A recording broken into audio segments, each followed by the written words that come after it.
tatalakayin natin ang talumpatin tungkol sa pagmamahal sa kapwa daan sa tunay na pagkakaisa. Magandang araw sa ating lahat.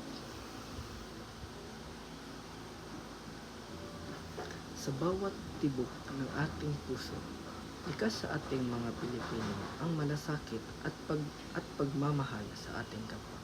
Ito ay haliging nagsisilbing gabay upang mapatatag ang ating samahan bilang isang bayan.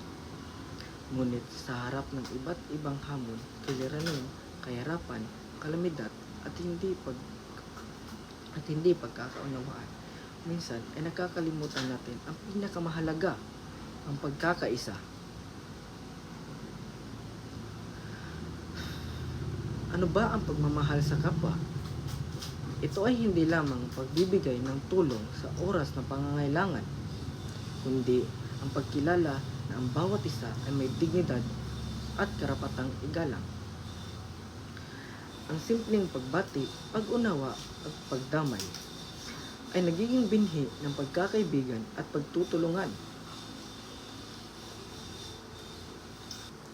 At doon nagtatapos ang aking talumpati tungkol sa pagmamahal sa kapwa daan sa tunay na pagkakaisa.